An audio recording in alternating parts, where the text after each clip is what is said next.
The clatter of iron, a sharp hiss of leather, then a suffocating silence.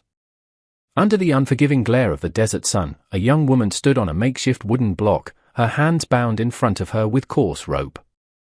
The air in the hidden canyon was thick with dust and the stench of unwashed bodies. A crowd of hard-faced men, miners, drifters, and foremen stared up at her, their eyes cold and assessing, like they were bidding on a mule. The auctioneer, a portly man with a stained vest, wiped a slick of sweat from his brow. "Next one up," he barked, his voice grating. Fresh off the boat a year ago, now a widow. Name's Mai. Her husband met his maker on the railroad line, left his debts behind. She's strong, but she's quiet. Won't give you no trouble, he leered at the silent crowd. Let's start the bidding at $10. A small price for a good worker to cook your meals and mend your clothes. In an era that valued brute strength for the mines and the railroad, a slender Chinese woman was seen as little more than a novelty or a convenience. Too foreign, too fragile to command a high price. The men murmured, shifting their weight. One spat a stream of tobacco juice near the platform. $10 is steep for that, he grumbled. Probably doesn't even speak English. Mai kept her eyes fixed on a crack in the wooden planks beneath her bare feet. Her traditional tunic was frayed and stained with dust, her black hair pulled back in a severe, messy knot. A deep, ugly bruise colored the side of her face, a fresh reminder of her worthlessness in this new, cruel land. She had learned long ago that tears were a currency with no value here. They only invited more scorn. Then, a voice cut through the murmuring, deep and gravelly. 50. Every head swiveled. At the edge of the assembly, leaning against a rock outcropping, stood a man whose face was a roadmap of hard years. He wore a simple, dust-covered duster over worn denim, his features half hidden by the brim of a battered hat.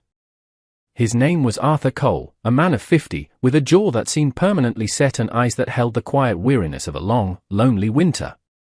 He held up a small pouch of coins, its weight signifying his intent. The auctioneer's jaw dropped. $50? For her? He squinted, as if trying to see if the man was drunk or mad. Arthur simply gave a short, sharp nod. The auctioneer, seeing no other bids forthcoming, slammed his hand down on a barrelhead. Sold. For $50 to the quiet fella in the back. Mai didn't flinch. She didn't look up. Life had taught her that one owner was much like the next. Arthur pushed his way through the grumbling men, his boots crunching on the dry earth. He mounted the platform and pulled off his hat, revealing a full head of graying hair. As he looked down at her, at the sharp line of her jaw and the exhaustion in her posture, his breath caught in his chest. His gaze fell to her wrist, where a small, puckered burn scar, shaped like a half-moon, was visible just below the rope. His heart hammered against his ribs. 10 years ago. He had been there. He remembered the chaos of the dynamite blast, the screams, the acrid smell of smoke. He remembered seeing her, a newly arrived bride, desperately trying to pull her husband from the wreckage, her own arm seared by a hot piece of shrapnel. He had stood frozen, a boy of 40 then, paralyzed by the sight and the authority of his own father, the foreman who had ordered the men back to work before the dead were even counted. The auctioneer gave Mai a rough shove. Go on, your new master's waiting, she stumbled, and Arthur's hand shot out to steady her. Her skin was feverish to the touch. She finally lifted her head, and her dark, almond-shaped eyes, empty of all hope, met his. He felt a tremor of a forgotten name on his lips, her husband's name, but he swallowed it down. What good would it do now? A flicker of something unreadable passed through her eyes, not recognition, but the wary assessment of a creature that had been caged for too long. She had learned that familiarity was often just a prelude to a more intimate kind of cruelty. She didn't know him, and even if a sliver of memory remained, she had buried it deep with all the other ghosts. Outside the canyon, the auctioneer's voice boomed again, selling off another soul. Arthur counted out the silver dollars, the coins heavy in his palm, and turned away, leading the silent woman who had lost everything. The dirt trail stretched before them, a long, lonely path under a sky the color of bleached bone. Mai followed a few paces behind, the frayed ropes on her wrists a silent testament to his purchase. Every rustle of her worn slippers on the gravel was an accusation, a reminder of a debt he could never truly repay. He didn't know if she would ever understand his reasons, if she would ever see him as anything but another man who owned her. As they left the canyon behind, he could feel the ghosts of the past gathering at his back. 10 years ago, his own cowardice had helped seal the fate of her husband, Lee. And now, the last remnant of that life walked behind him, a living embodiment of his failure. How could he ever ask for forgiveness from a woman who didn't even know he was the one who needed it? The road was long, the silence between them a vast, arid landscape of its own. After they had traveled for an hour, putting the grim canyon far behind them, Arthur reined in his horse. He dismounted, pulled a small, sharp knife from his belt, and approached Mai, who was riding a small, tired-looking mare he had purchased along with her. She flinched, pulling back, her eyes wide with a familiar, hunted look. He stopped, holding his hands up to show he meant no harm. "The ropes," he said, his voice low and rough. He gestured to her bound wrists. "Let me cut them." She watched him, her expression a mask of suspicion, but she slowly extended her hands. With a few careful slices, the rope fell away, leaving raw, red marks on her skin. "No one should be tied like an animal," he muttered, more to himself than to her, the words tasting like ash in his mouth. They continued on, the sun climbing higher, baking the earth into a cracked, brittle plate. Arthur set a slow pace, glancing back every so often. Mai rode with her head bowed, her small frame looking impossibly fragile against the immense, indifferent landscape. The only sound was the plodding of the horse's hooves and the whisper of the hot wind. He could feel her fear radiating from her like a physical force. It was in the rigid set of her shoulders, the way she never met his gaze, the way she seemed to shrink into herself every time he moved. He was just another man, another buyer, and she was bracing for the inevitable. They stopped to rest in the meager shade of a lone, twisted mesquite tree. Arthur dismounted, tethered the horses, and retrieved a canteen from his saddlebag. He walked toward her, moving slowly, deliberately, as if approaching a skittish colt. "Water," he said, holding it out. She hesitated for a long moment, her dark eyes scanning his face, searching for the trap. She had seen kindness before, and it was almost always a lie, a soft glove hiding a hard fist. Finally, with a trembling hand, she reached out and took the canteen. Her fingers brushed his, and he felt a jolt, as if he'd touched a live wire. She took a small, hesitant sip, then another, her throat working. After wiping her mouth with the back of her hand, she looked directly at him, her gaze piercing and devoid of any illusion. Her voice, when it came, was a quiet rasp, but it carried the sharp edge of shattered glass. "You paid for me," she said, her English heavily accented but clear. "Now do what you want. Get it over with." The word struck Arthur with the force of a physical blow. He felt the air leave his lungs. For a long, stunned moment, he could only stare at her. He sank to his knees in the dirt, a gesture of submission he wasn't even aware he was making, ensuring his hands were visible and empty. "Mai," he began, the name feeling foreign on his tongue. "I didn't buy you to own you. I bought you so they couldn't." A short, bitter laugh escaped her lips, a sound as dry and brittle as the dead leaves under the tree. "And you think that makes a difference?" she shot back. "A gilded cage is still a cage." He had no answer for that. There was no combination of words that could erase the humiliation of the auction block, the years of hardship she had endured. They sat in the oppressive heat, the silence stretching between them, thick with unspoken history. Arthur stared at his calloused hands, the dirt clinging to them like a permanent stain. "I knew your husband," he said finally, the words tearing from his throat. "Lee. He was a good man. A hard worker." Mai's head snapped up, her eyes narrowing. "You knew him?" "I was there," he continued, his voice barely a whisper. "On the railroad. The day of the blast.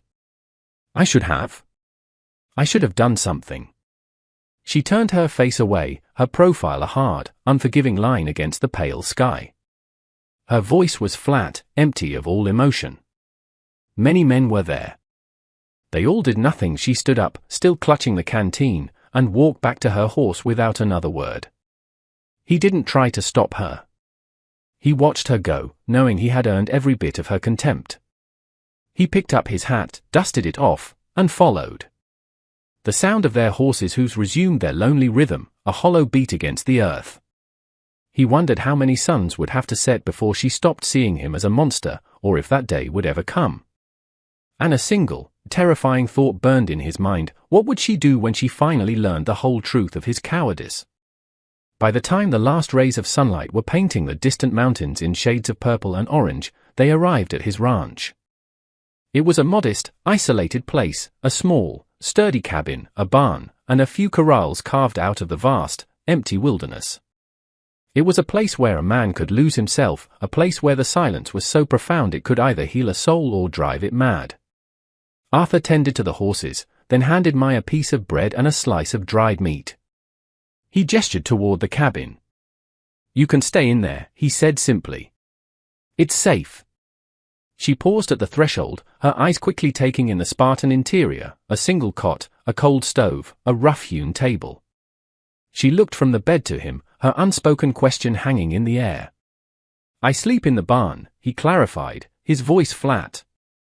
She seemed to relax a fraction of an inch, then stepped inside, her movement slow and cautious, like a wild thing testing a new den. For several days, a fragile, unspoken truce settled over the ranch. They existed in parallel orbits, rarely speaking, never touching. Mai took over the cabin, cleaning it with a fierce, silent energy.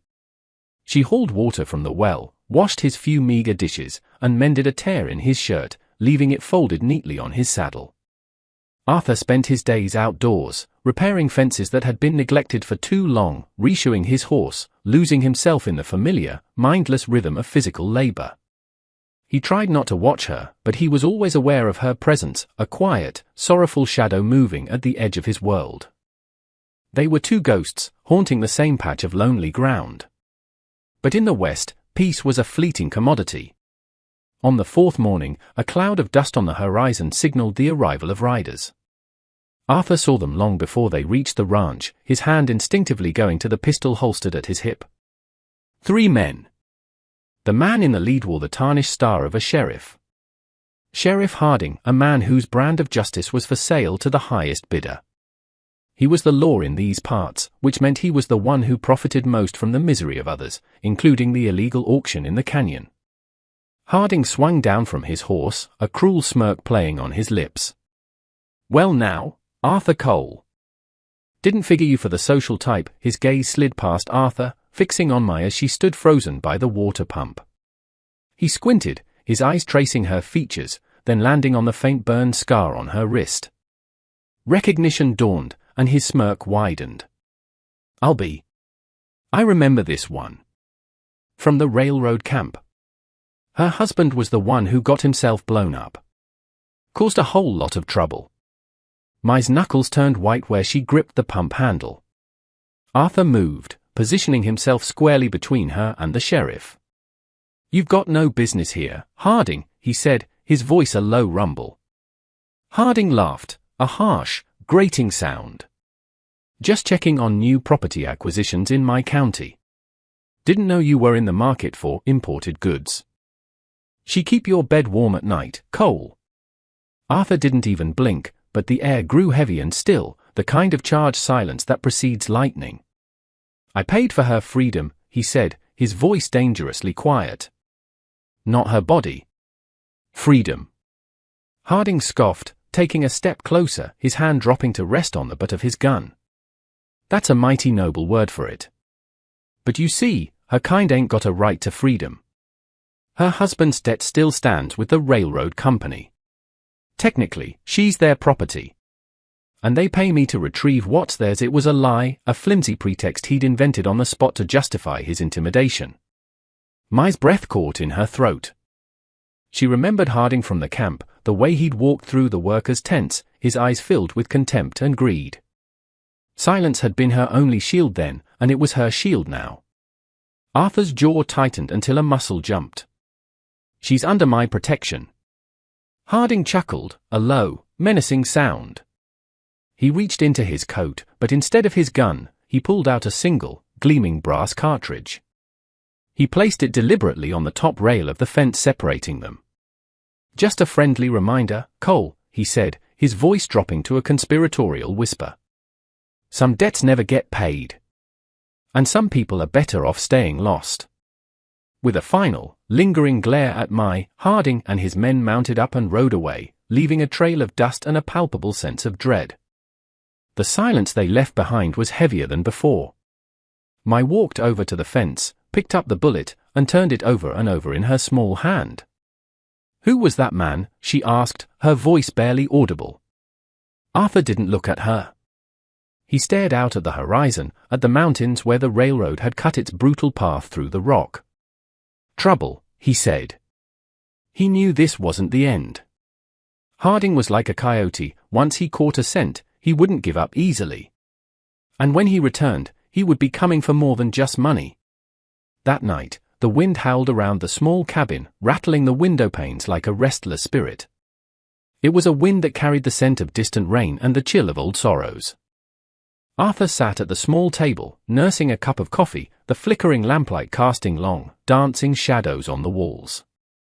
Mai sat on a stool by the cold hearth, a shawl wrapped around her shoulders, her face a pale oval in the gloom.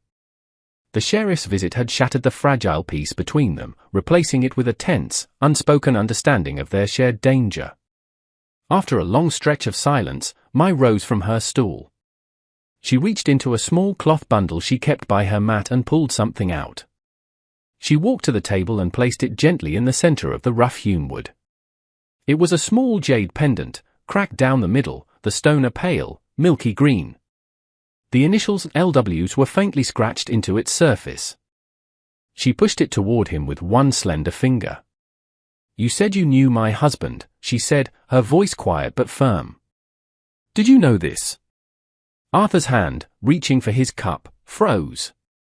His gaze dropped to the pendant, and the world seemed to fall away. He remembered it. He remembered Lee showing it to him once, beaming with pride. A wedding gift for his Mai. A promise of protection and prosperity in a new land. "I found it in his pocket after the blast," she said, her voice thick with unshed tears. "I have kept it for 10 years. Every time I was sold, every time I was moved, I kept it hidden. It was the last piece of him I had." She looked up, and her eyes, luminous in the lamplight, bored into his. "You were there. I know you were. Tell me what you saw. Tell me the truth." Arthur stared into the lamp's flame, the fire twisting and writhing like the memories in his head. He could feel the heat on his face, smell the phantom scent of smoke and scorched earth. When he finally spoke, his voice was a raw, broken thing. Each word was an agony, a stone he had carried for a decade. "My father," he began, "was the foreman. He was pushing the crew too hard, cutting corners on safety to meet a deadline. Using old, unstable dynamite. Lee, your husband," he spoke up. "He told my father it was too dangerous, that the rock was unstable. He was trying to protect the other men." He paused, swallowing against the tightness in his throat. "My father called him a coward and ordered him to set the charge himself. I was there. I was standing right there. I was young, foolish. I saw the look in Lee's eyes. He knew. And I knew. But I was terrified of my father. So I said nothing. I just stood there and watched him walk toward that rock face." He finally looked at her, his eyes filled with a self-loathing so profound it was almost a physical presence in the room. "I was a coward. I let a good man die because I was afraid. I ran from that place, from my father, from myself. But I never forgot his face. Or yours." Mai didn't speak. She slowly reached out, her fingers closing around the cracked jade pendant. Her knuckles were white, her hand trembling. For a moment, he thought she might throw it at him, or into the fire, to burn away the last vestige of that terrible day. "You think telling me this absolves you?" she asked, her voice a razor's edge. "No," he said, his voice cracking. "Nothing can do that. But you deserve to know the kind of man you were living with. They sat in the charged silence, the howling wind their only companion. Thunder rumbled in the distance, a low, mournful groan from the heavens. After what felt like an eternity, Mai spoke again, her voice barely a whisper. "My husband is dead. My life was stolen. Your guilt, it changes nothing for me." Arthur looked down at his hands. "I know." "Then why?" she pressed, a flicker of genuine confusion in her eyes. "Why by me? Why tell me this now?" He met her gaze, his own tired eyes holding hers.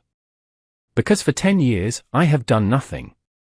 And when I saw you on that platform, I knew I couldn't do nothing again. Because I owe him. And because I'm still breathing, and he's not." The fire in the lamp sputtered. Mai stared at him, at this broken man who had carried the weight of his inaction like a shroud. And for the first time since he had bought her, the hard wall of her anger began to show the faintest of cracks. It wasn't forgiveness. It wasn't even understanding. It was just the smallest fissure in a decade of pure, unadulterated hate. But before another word could be spoken, a new sound pierced the noise of the storm. The distinct, urgent drumming of a horse's hooves, coming fast, coming straight for the cabin. Arthur was on his feet in an instant, grabbing the rifle from its pegs on the wall. The past didn't just knock. Sometimes, it kicked the door down. The sound of the horse faded as quickly as it came, a phantom rider swallowed by the storm. It was a warning, a deliberate act of intimidation by Harding or his men. The rest of the night passed in a tense vigil. Grant stood by the door, rifle in hand, while Mai sat by the hearth, the jade pendant held tight in her fist. The silence between them had shifted again. It was no longer a chasm of anger and guilt, but the shared, quiet watchfulness of two people facing a common threat.